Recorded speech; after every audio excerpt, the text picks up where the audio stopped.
কুলিক নদীর উপর দিয়ে অবস্থিত এই কুলিক সেতু দীর্ঘদিন ধরে বেহাল অবস্থায় রয়েছে। দীর্ঘদিন বেহাল অবস্থায় থাকার পর অবশেষে মেরামতির কাজ শুরু হয়েছে। এই ব্রিজ দিয়ে হাজার হাজার মানুষ প্রতিদিন যাতায়াত করে, অথচ পরিকাঠামোর অভাবে ভুগছিল দীর্ঘদিন ধরেই। অবশেষে প্রশাসনের উদ্যোগে এই ব্রিজের কাজ চালু হয়েছে। এতে সাধারণ মানুষের মধ্যে স্বস্তির নিঃশ্বাস ফেলেছে। কুলিক সেতু ঘিরে স্বস্তির হাওয়া, বেহাল রাস্তার দুঃস্বপ্ন কাটিয়ে জোর কদমে সংস্কার কাজ। রায়গঞ্জে কুলিক সেতু সংলগ্ন রাস্তার বেহাল দশা দীর্ঘদিন ধরেই ভোগান্তির কারণ হয়ে উঠেছিল সাধারণ মানুষের জন্য। গর্তে ভরা রাস্তা, তার উপর দিয়ে যাত্রী বোঝাই টোটোর ঝুঁকিপূর্ণ যাতায়াত। প্রতিদিনই যেন দুর্ঘটনার আশঙ্কা নিয়ে পথ চলতে হচ্ছিল যাত্রী ও চালকদের। কবে হবে সংস্কার, এই প্রশ্নই ছিল সবার মুখে। অবশেষে সেই প্রশ্নের উত্তর মিলতে শুরু করেছে। প্রশাসনিক উদ্যোগে এখন জোর কদমে চলছে কুলিক নদীর ওপর অবস্থিত কুলিক সেতুর সংস্কারের কাজ। দীর্ঘ টালবাহানার পর দ্রুত গতিতে এগোচ্ছে মেরামতি, যা নিয়ে স্বস্তি ফিরেছে স্থানীয়দের মধ্যে।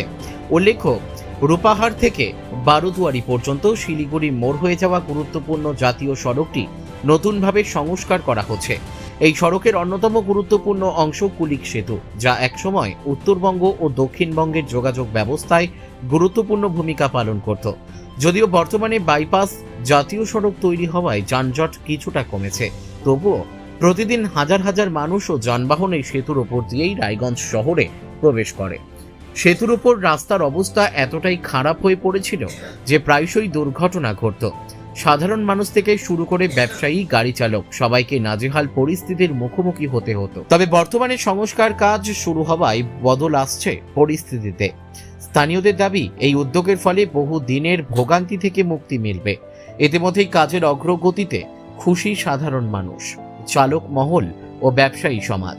তারা আশা করছেন দ্রুত কাজ শেষ হলে নির্বিঘ্ন ও নিরাপদ যাতায়াত নিশ্চিত হবে এবং কুলিক সেতু আবারও স্বস্তির পথ হয়ে উঠবে রায়গঞ্জবাসীর কাছে।